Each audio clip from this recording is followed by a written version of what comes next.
I want to welcome you to this special series of messages that I'm sharing with you each week during this coronavirus pandemic. This coronavirus situation that we're all going through right now is, of course, unprecedented.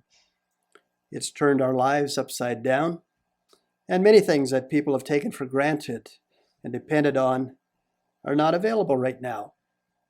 Events have been canceled. Businesses and schools and churches either were or still are closed down. And as this crisis extends longer and longer all around the world, people are feeling various kinds of stress, including strain on their finances. Millions of people are still out of work with no income and no idea when they might be able to go back to work. How should you react to circumstances that are beyond your control? What should you depend on when the things you've depended on are taken away from you? In other words, what do you do when life stops working the way you expected it to work? These are legitimate questions, and they're important questions that everybody's asking these days. And that's why we've been talking about the issues that we're all struggling with, and why I'm doing this special series of messages that's called A Faith That Works When Life Doesn't. You see, a faith that doesn't work when life doesn't work is worthless. That kind of faith is of no use to anybody. But I want to help you discover a deeper faith. A faith that lasts. A practical faith that will help you through tough times. A faith that will give you hope, purpose, significance, and meaning, and yes, even happiness in the middle of a crisis. That's the kind of faith we all need these days. And I call it a faith that works when life doesn't. Because honestly, and you know this from experience, life often doesn't work the way we wished it would. Now, you can go back and watch the first two messages in this series if you missed it.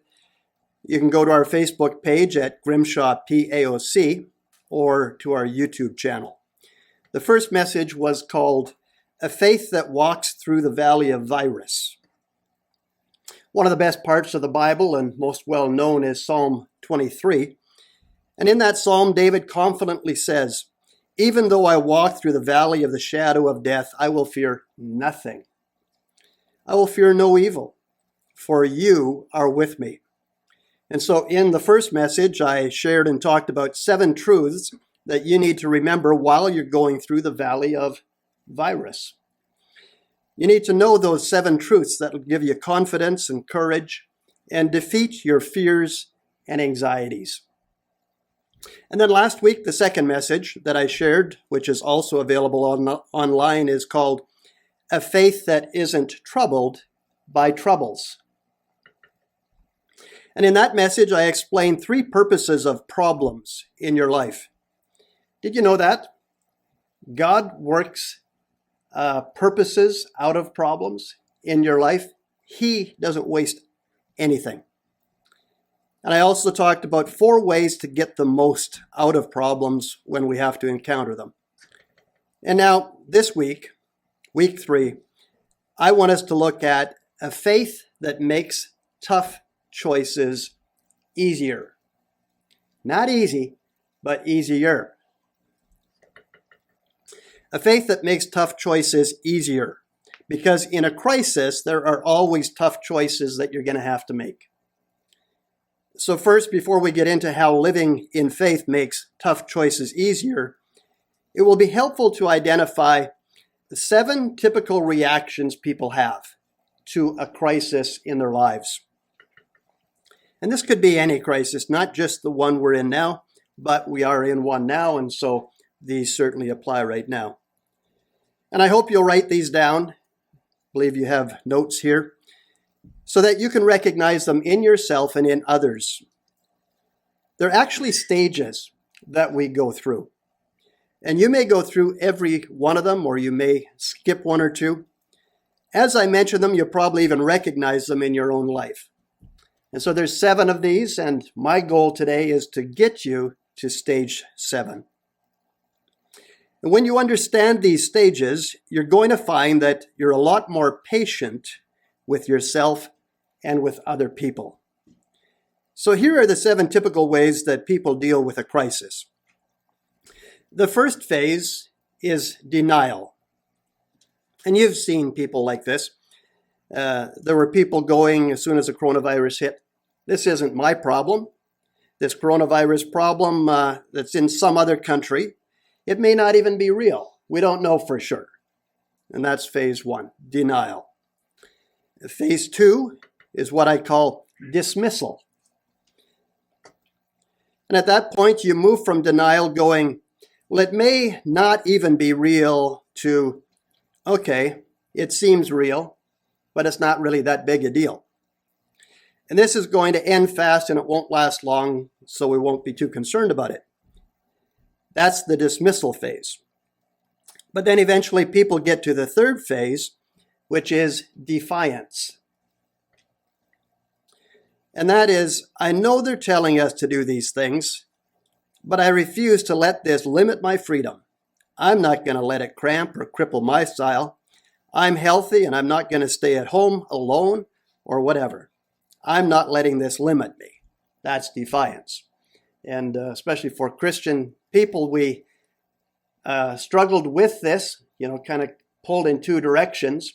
The Bible tells us not to stop meeting together because there's such a purpose in that.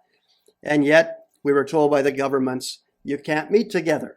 And so, there's mixed emotions going on in a person during a time of crisis. We're pulled in 2 different ways. And so there's some of that defiance going on. But eventually, as we have seen over time, we get to stage 4, which is delayed acceptance. Delayed acceptance. And that's where we actually accept, okay, this is a big deal, and it will affect me to some degree at least. Then we move on to stage 5, and that's disruption. Disruption. Pretty much everyone in the world has experienced that phase, which is really, my life just got turned upside down by this thing. We can't deny it. And in disruption, you start saying, okay, I'm going to have to make some tough choices. The kids have been out of school and we're not sure if they're going back. Don't know yet. A lot of people have been out of work. I've got financial choices to make, relational choices to make. I've got priority choices to make. My whole life has been affected to some degree.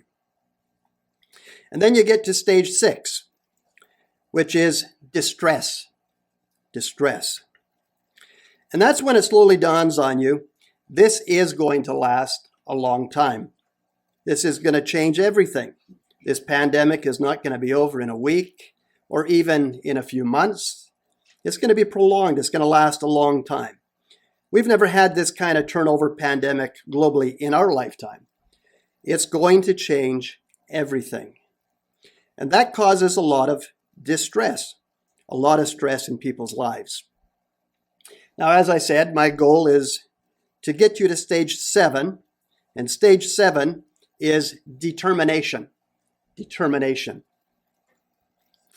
In determination, you say, with God's grace, we're going to get through this together. With God's grace, we will make it. So for the next few weeks, the focus of my messages will continue to be on how to do that, sharing principles from the book of James. Now, today we're going to talk about decisions, because life is really a series of choices and decisions. Every day you have to analyze, you have to evaluate, you have to draw conclusions. We make our choices, and then those choices we make us. So how does trusting God make tough choices easier? Well, we're going to look at James chapter 1, verses 5 to 8. They tell us how. But before I share how trusting God will make the tough choices in your life easier, choices that you're going to have to make this week, I want to do two things. First, I want to define what I mean by tough choice. A tough choice isn't necessarily a significant choice, not necessarily the biggest choice you make. You can have a tough choice deciding what to wear today or what to eat for lunch. The definition I want to use today, and you might want to write this down, a tough choice means that none of the options is obviously more favorable or better than the other. None of the options is obviously more favorable or better than the other. And so you've got two choices to make, opposing choices or very different choices, where one is not obviously better than the other. So that's the definition, as I'm using it today, for what a tough choice is. You may have to decide between two good things, and they're both equally good. Or you may have to decide between two bad things, and they're both equally bad. You may have to decide between two painful things, and they're equally painful. And so that's when we have to make a tough choice. And that's what I want you to think about as we look at God's Word today. Two options that can be equally good, equally bad, equally unfavorable, or equally painful. Now, in those kinds of situations where you can't find an obvious advantage to one choice over the other, since you can't decide, you might just say, well, I'll just flip a coin. Please don't do that. That would be abdicating your power of choice and leaving it totally up to a game of chance. You don't want to do that. Your ability to choose, your free will, your ability to make decisions is one of God's greatest gifts that we possess. It's what makes us human. Animals and worms function by instinct, but humans have a free will to make choices.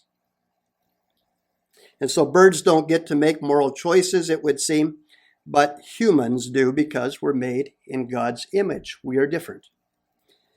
And so you don't want to turn that over to just chance by the flipping of a coin. You want to learn how to make tough choices. And as you learn now, it will also help you know how to do it at a later time, because you will run into the need again sometime in your life. The second thing is, before we look at the solutions on how to make tough choices, I want you to try to think of something specific that you're going to have to face this week or in the near future to apply the points we're going to talk about today to that particular issue. So try to think about a specific situation. Maybe you need to make a decision today, a tough choice that you've got to make about your finances perhaps, because you're out of work. Maybe rent or mortgage is coming due next week or in a couple of weeks.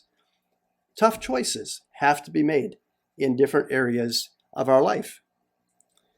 We've had to do something this summer here at the church with finances down somewhat. We've had to decide where we can cut some costs. And so as I looked at what we spend our money on, most of those optional areas have to do with the resources or literature and things like that we bring into the church. And that was a difficult decision. But as I did that, I was able to negotiate one of the areas we spend money on and saved nearly $500 over the course of the year. So maybe your choice has to do with your kids. Will I send them off to camp this year, or let them spend time with their friends as usual? So how will trusting God make decisions like that easier?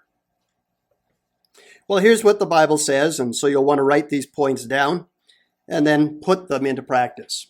Number 1, when I trust God, He gives me wisdom. That's on the first point of you can fill in the blank. When I trust God, He gives me wisdom. And that's what I need when I have to make one of those tough choices where there's no clear advantage from one to the other. James 1:5 says, if any of you lacks wisdom, you should pray. You should pray and ask God because He gives it generously to anyone who asks. Did you know that God never resents you asking for help and for wisdom? God loves to help us. That's His nature. That's His character. That's who He is. And He'll give us the wisdom we need. We just need to ask. The reason we don't have God's wisdom, it says in chapter 3, is simply because we don't ask for it a lot of times. The Bible says you have not because you ask not. You haven't got it because you haven't taken time to ask God for it in faith. Now, why should I want wisdom? Well, if you read through the book of Proverbs, it gives about 30 practical benefits of wisdom. Talks a lot about that. But let me just give you one right now.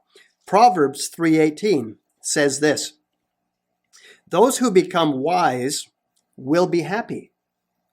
Wisdom is the key to a blessed life. The word happy and blessed are interchangeable. So do you want to be happy? Do you want to have a blessed life? Then seek wisdom, is what Proverbs says. Then the Bible says you're going to need wisdom. You're going to need God's wisdom in your life. And God's wisdom is the opposite of the world's wisdom. We think we've got some learning. We think we've got some wisdom. But that might just be natural wisdom. Is it God's wisdom? Is it based on who God is and the principles in the Bible? He says wisdom is the key to happiness, and wisdom is the key to being blessed. Proverbs 4:7 says, getting wisdom is the most important thing you can get in life. We often think of a lot of other things to put on that list, but wisdom is more important than money. It's more important than fame. It's more important than pleasure. It's more important than seeking success. In fact, wisdom brings all those other things into our life. He says if you're going to focus on getting one thing, get wisdom. And in the days ahead, while you're out of work, while you're at home, if you use these days to get wisdom, when you go back to work, eventually you're going to be wiser. You'll be blessed. You'll be happier. You'll be smarter. The Bible says that we need wisdom in our lives. You see, because we're human, we're all imperfect. And that means the possibility for error in our choices is very high. And how many times have you made the wrong decision? You paid too much for something. You gave up too soon. You waited too long to make your move, make your decision. You said the wrong thing. So much hurt, so much pain in our lives comes from foolish decisions we make. Bad choices. That's why we need wisdom. Proverbs 24:14 says this, wisdom is good for the soul. And if you get wisdom, you'll have a bright and secure future. Now, right now, the future doesn't look so bright. It doesn't look so secure. We don't know what's going to happen. But the Bible says if you get wisdom, you are going to have a bright and you're going to have a secure future. And so the first thing I need to do is trust God, because when I trust God, He'll give me wisdom. So how do I get the wisdom that I need? Well, the Bible gives us 3 ways to get that wisdom. And you might want to write these down. 3 ways I get wisdom in life. The first way I get wisdom is to put God first in my life. Put God first in my life. That's the way I'm going to get wisdom, to put God first. Make him the top priority in my thoughts, in my schedule, in my money, in my relationships. I need to put God first in my life. Psalms 111 verse 10 says, "Reverence for the Lord is the foundation of all true wisdom." Do you know what the rewards of wisdom are? Well, they're those other things: power, prestige, good reputation, success. The rewards of wisdom are given to anyone who listens to and obeys God's word. Now it says reverence for God gives you wisdom. Well, what's reverence? Reverence means to honor. It means to respect. It means to give priority to. It means you trust God. When you trust God, God says, "I will give you my wisdom." God doesn't just give wisdom to everybody. He gives it to everybody who asks and who trusts. There's always a relational aspect of faith to it. Sometimes people seek for success, or they even seek for wisdom. But we can't just get wisdom by seeking wisdom. We seek God. We trust him. We engage our faith with him. And then he helps us to become wise. Proverbs 15:33 says, "Honoring God and being humble leads to wisdom, and wisdom will bring honor to you." Notice that when you honor God, it will give you wisdom. And when you're humble, it leads you to wisdom. And when you get wisdom, then other people will in turn honor you as well. And so the more humble you are, the more you're going to depend on God's wisdom in this coronavirus crisis. And so be humble, or you'll stumble. Be humble, or you'll stumble. Remember the lesson of the whale. When you get to the top and you're ready to blow, that's when they harpoon you. That's what it's like in a secular society. If you fight your way to the top and blow your own horn, others will be out to try to take you down. That's the reality of this life that we live in. So instead of trying to depend on your own fleshly or natural wisdom, you should depend on God's wisdom and God's ways. When you are humble and you're dependent on God, you're going to make fewer mistakes. You just do. So the first step is to put God first in my life. That's going to give me wisdom. Number 2, the Bible says the second key to wisdom is this: when I trust God, I need to practice God's word in my life. I need to practice God's word in my life. So we put God first, and then we practice his word in our lives. Now, this book is filled with wisdom, really. But you don't get wisdom simply by reading the Bible. You get wisdom, God's wisdom, by applying the Bible. It doesn't come just by reading it. A lot of people think, well, I've done so well this year. I've set a goal for myself. I'm going to read through the whole New Testament. Well, you can read through whole passages of Scripture and not be that much wiser when you're done. Wisdom comes from applying the Bible. John 13, verse 17, Jesus said this: "Now that you know these things, you will be blessed if you do them." If you do them. You're not blessed by simply knowing the Bible. And a lot of people know the Bible and aren't blessed by it. You're blessed if you do it, if we practice what the Bible says. Now, I've said many times in the past that the only parts of the Bible that we truly believe are the parts that we practice. Parts that we practice. You say, well, I believe we should do this. And so I could ask you, okay, do you do it? Well, no, but I believe we should. Well, then you don't really believe it yet. If you're not practicing what you say you believe, you don't fully believe it yet, or else you would be practicing it. We only believe the parts of the Bible that we actually practice. And the Bible says, I should put God first, and I should practice God's word.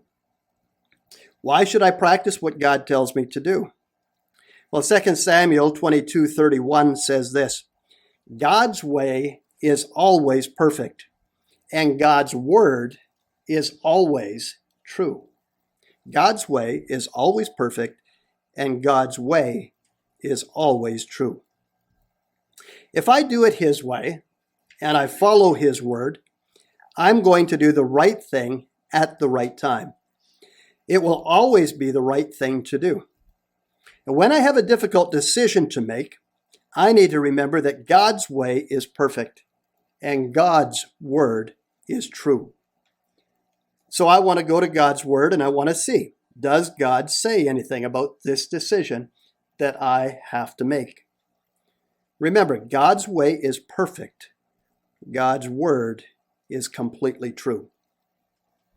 Here's what the Bible says in the book of James, chapter 1, verse 25. It says, if you look intently into God's perfect word that gives you freedom, and you continue to do so, not forgetting what you've learned, but do what it says, this one will be blessed in what he does.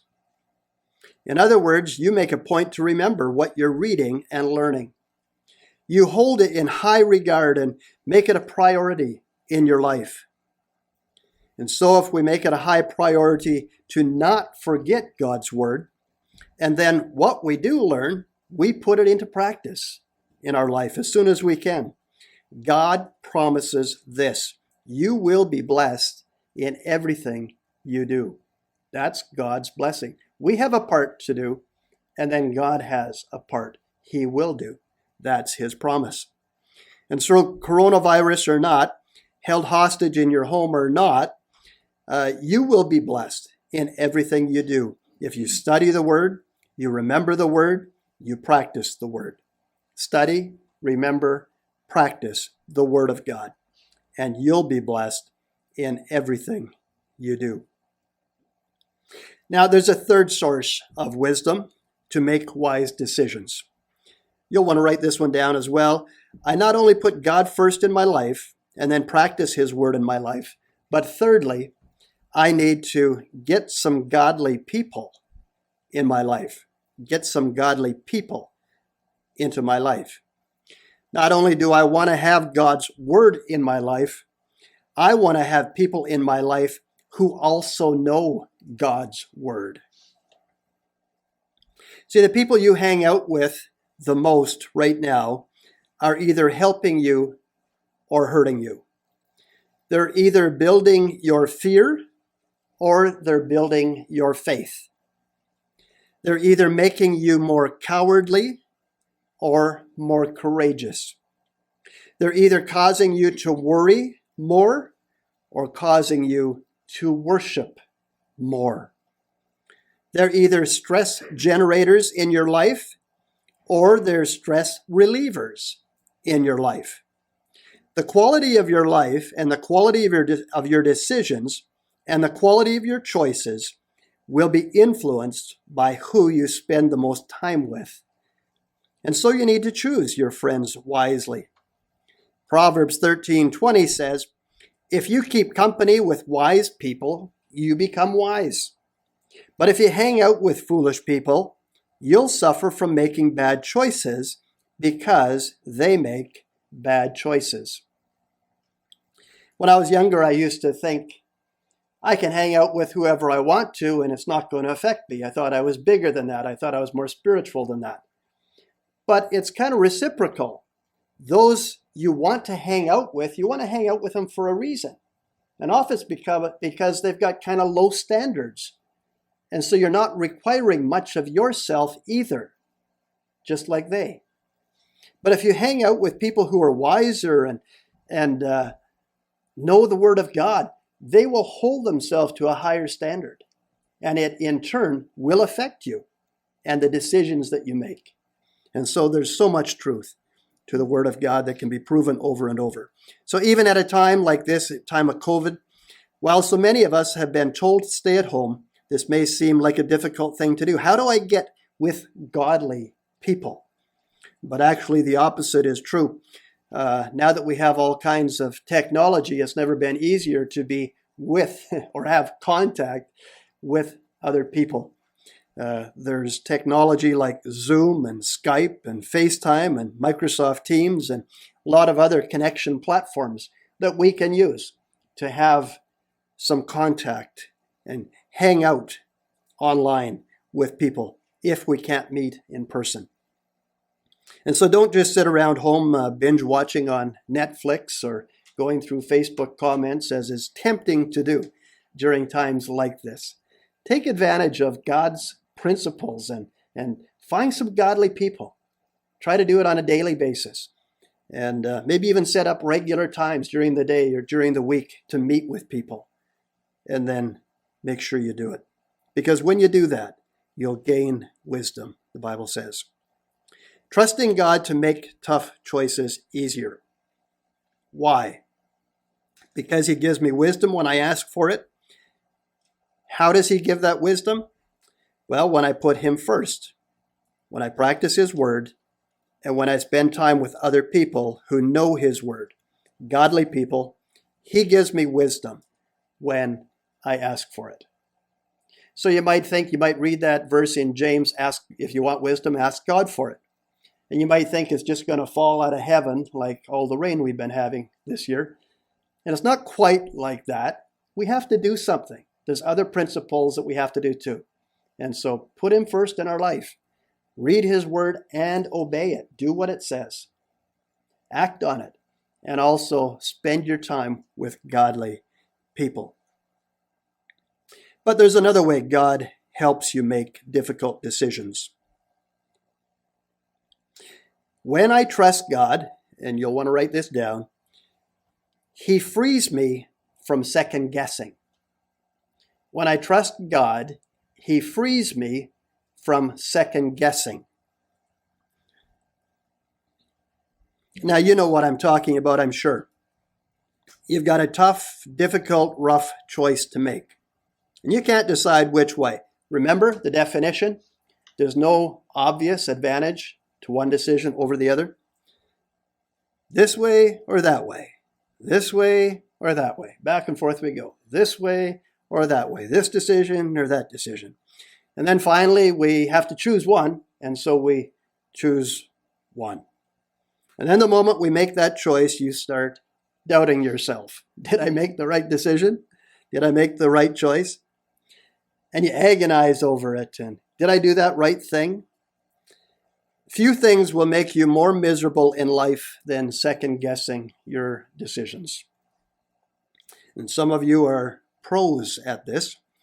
It can be a self-inflicted torture that we continue to do. Some of you are really, really good at torturing yourself with self-doubt and with second-guessing yourself.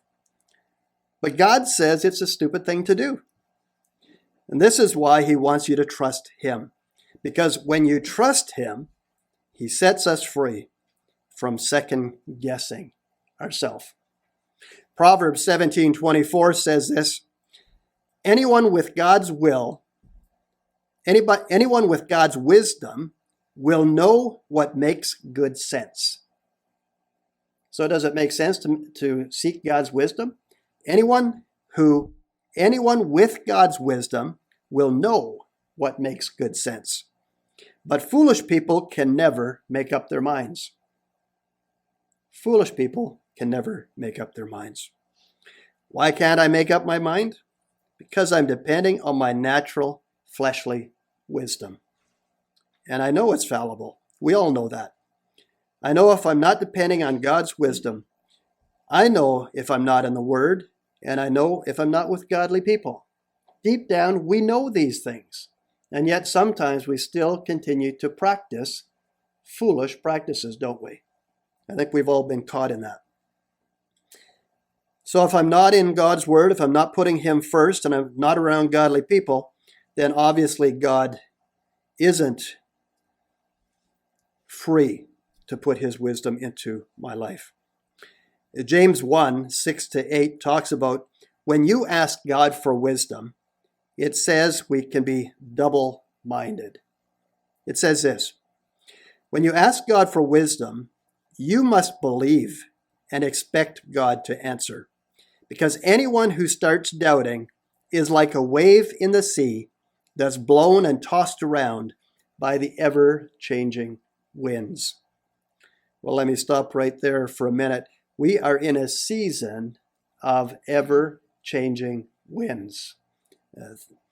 With this coronavirus, the winds, the decisions by the powers that be seem to be changing, if not month to month, week to week, and some day to day.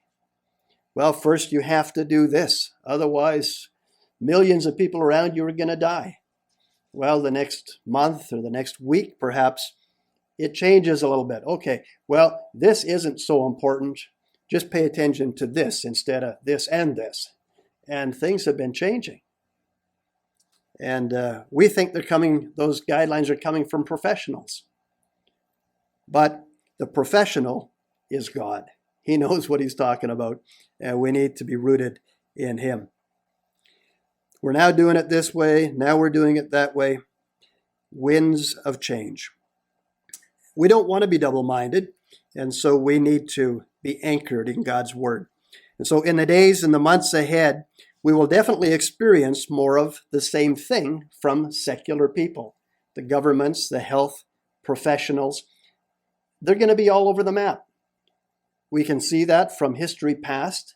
We see it's happening now.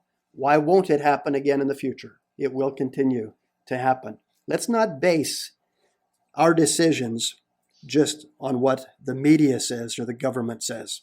Let's get into the Word of God and see what He says. You don't want to be tossed back and forth like a wave by the ever-changing winds of society. So God says, don't be double-minded. Well, how can I avoid doing that?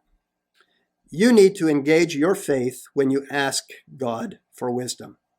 I'll say that again. You need to engage your faith when you ask God for wisdom. Don't just hope God will guide you. This is something that's really becoming a deeper conviction in my heart over the last couple of years. The difference between hope and faith. Hope is simply wishing my circumstances would change. Faith is believing deeply and strongly that God is going to change the circumstances of my life. There's a big difference. One is simply a thought that I have. The second one engages me a lot more in the process, where I develop a conviction by being in God's Word and spending time in prayer, seeking His character and who He is, and the way He's operated with people throughout the Bible. And then I get a conviction. God is going to change the circumstances of life for me or for someone else. That's faith. Whereas hope just wishes the circumstances would change. I'll be honest with you, this spring, I've had only hope that the rain would stop. I haven't had a lot of faith that I could make God stop the rain. Hasn't been that big a deal, so I didn't worry about it. But faith is more than being hopeful. It's actually believing that God will direct us with these tough decisions we have to make. Without that kind of faith, while asking, you won't actually get wisdom. You can take that word, you can read it in Scripture, you can say, if you want wisdom, ask God for it. Okay, I hope God gives me wisdom. It's more than that. Everything in our relationship with God is relational, it's faith-oriented. With faith, it's impossible to please God, it says in Hebrews 11:6. We have to live by faith, and we do that every day in everything that we do. And so without that kind of faith while asking, we simply won't get God's wisdom. You'll just keep going back and forth between the options and end up second-guessing yourself. You will lack confidence in yourself to make a decision when you lack confidence in God to direct you. Let me say that again. You will lack confidence in yourself to make a decision when you lack confidence in God to direct you. Now, there's a central principle related to your prayer life. And so being double-minded makes you unstable and insecure in everything you do. When you're double-minded, when you second-guess yourself, when you doubt yourself and God, it just makes you more unstable in everything you do. Now, to be double-minded in the original Greek, literal means to be two-souled. Like soul as in the soul you have inside, not in the one you have on your shoe. It's as if there are two people in you who want the opposite thing. It means two-souled. You're pulling inside in opposite directions at the same time. You have divided loyalties. You're ambivalent. You're vacillating inside, back and forth, to this side and then to that side. You ever feel like that? You ever feel like there's a war going on inside where you're just something's wrestling inside of you? And why is it like that? I want a decision. I want an answer to this. I even want to do it God's way. And there can be this wrestling. There's pros and cons to this, and there's pros and cons to that. Remember the definition of a tough choice? There's nothing obviously favorable about one over the other. We really need God's wisdom. But we don't want to get caught in this double-mindedness ping pong match internally.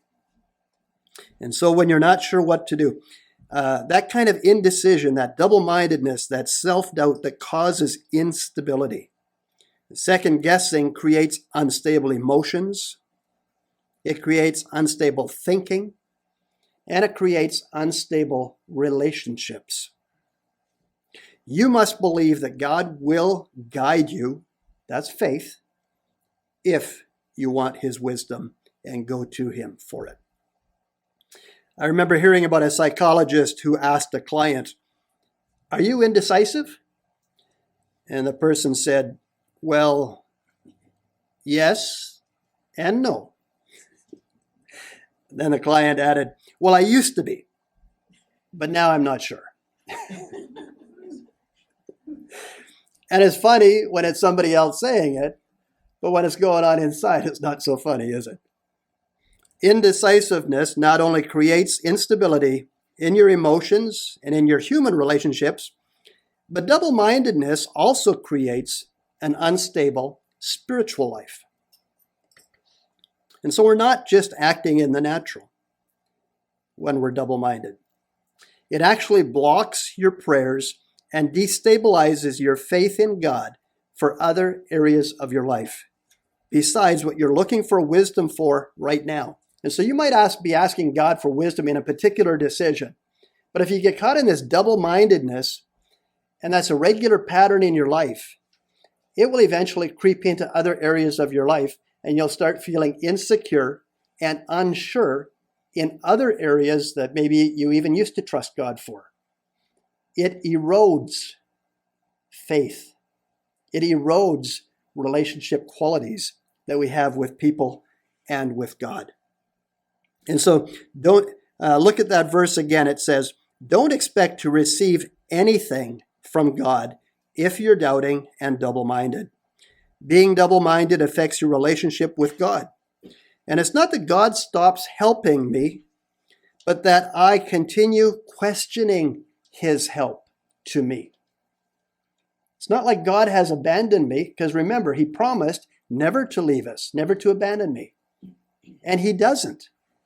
But it's that I keep questioning his direction to me. Are you sure, God? Are you sure I should do that? That's a really tough thing to do. Are you sure? And if we're doing that on the inside, that just feeds our double-mindedness. We need to swap that out for faith and say, God, I don't understand the direction I feel you pushing me into, telling me to go, but I'm going to do it. I'm going to listen to what you're saying to my spirit, and I'm going to do it in faith because I trust you. Remember, because we trust him.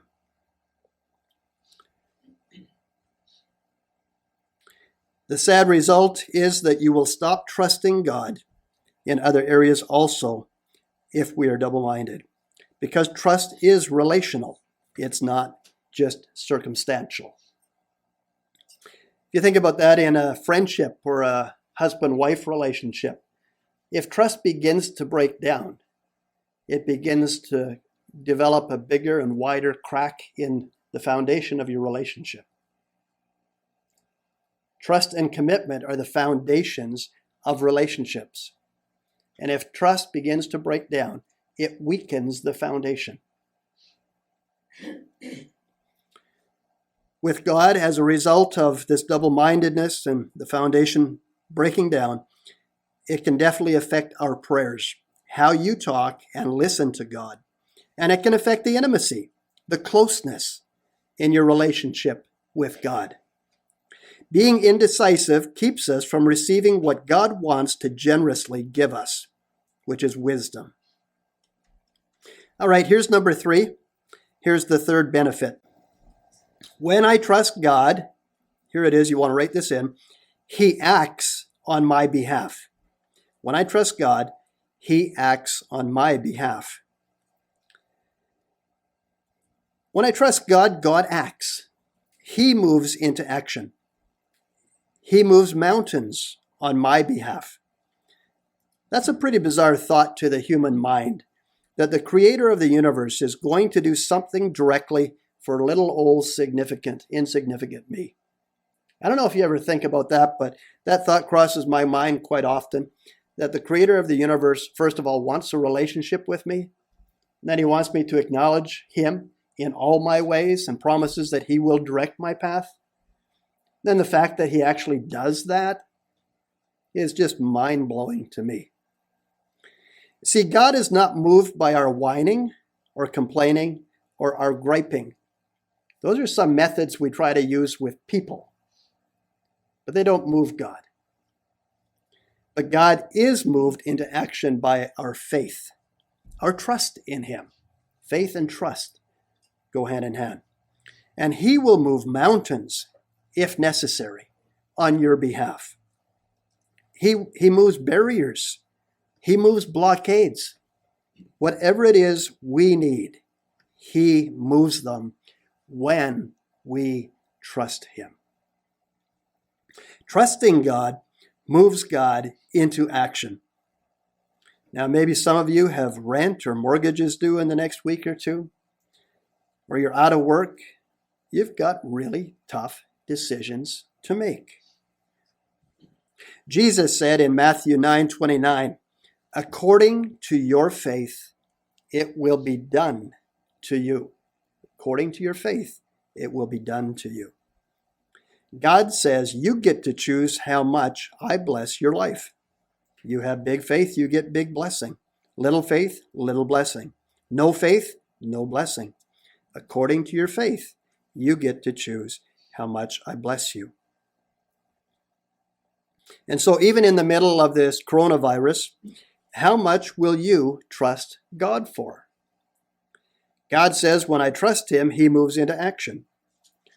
Just don't make the mistake of dictating to God, even in your mind, exactly how you think God needs to move or act in your situation.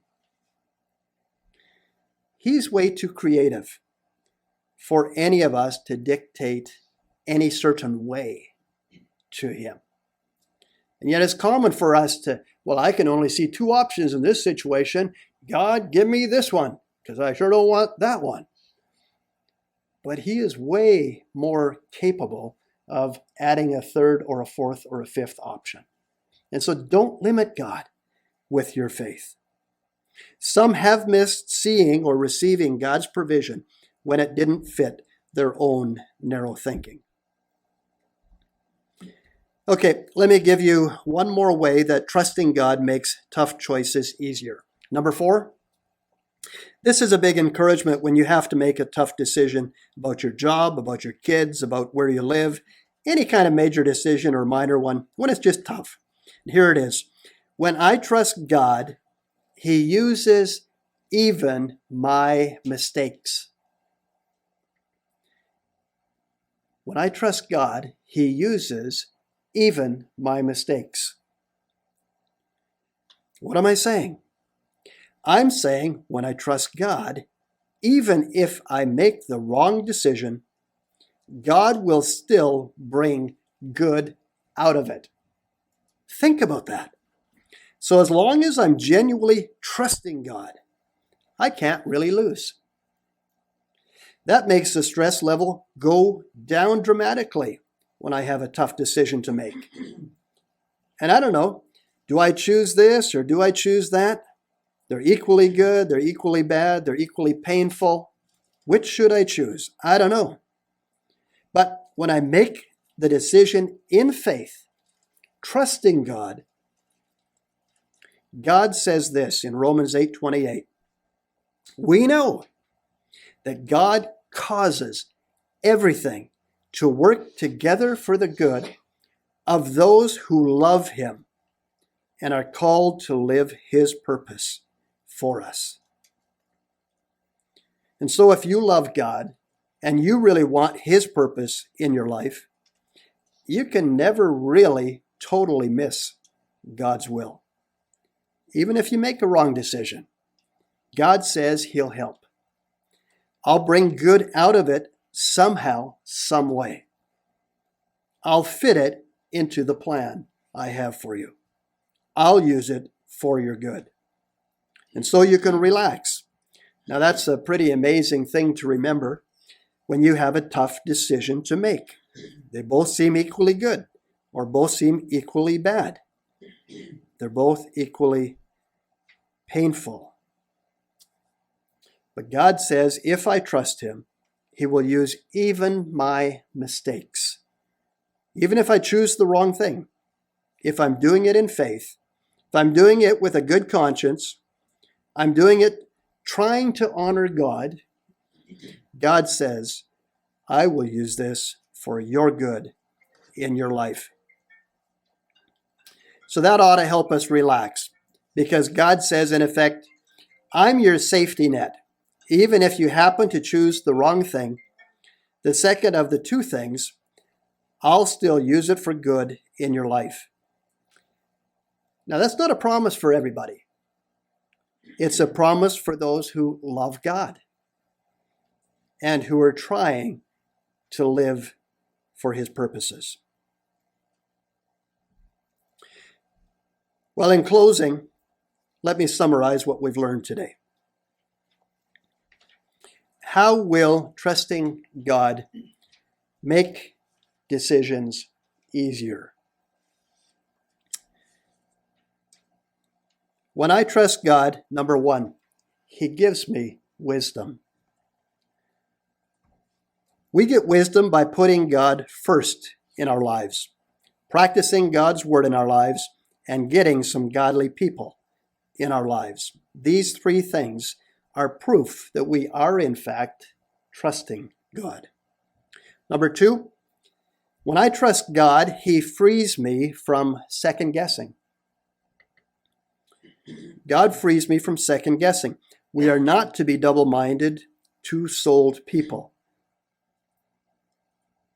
Number 3, when I trust God, He acts on my behalf. According to your faith, it will be done to you. And number 4, when I trust God, He uses even my mistakes. In all things, God works something good to those who love Him.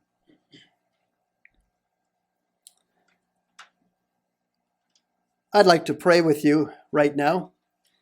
And so I'm going to invite you to bow your heads and close your eyes. Before I pray, I want you to think of a difficult decision that you're facing right now. And I want you to give it to God. And I'll give you just a moment to think about that.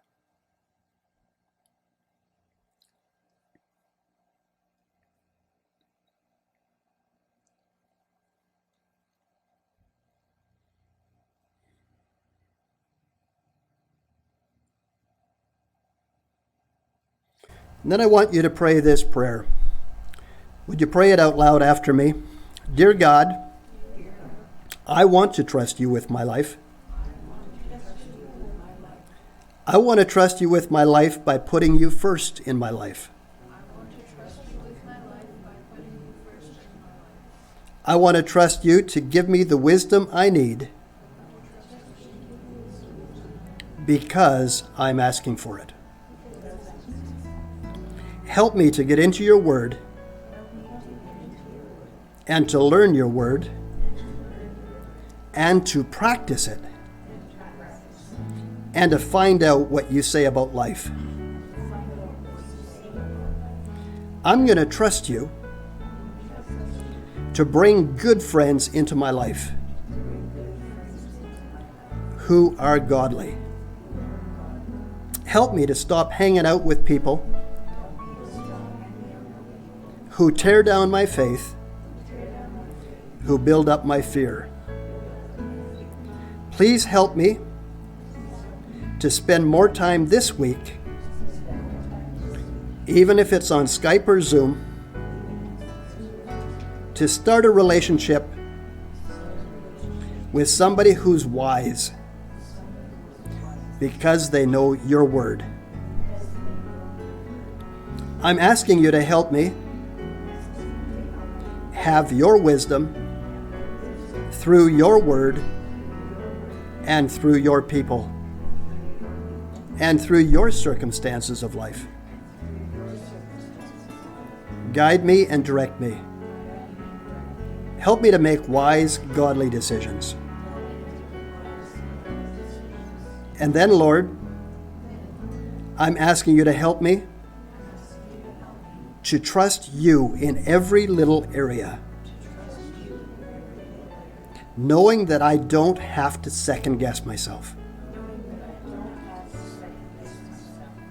That you will give me, along with faith, the power to stop torturing myself over decisions.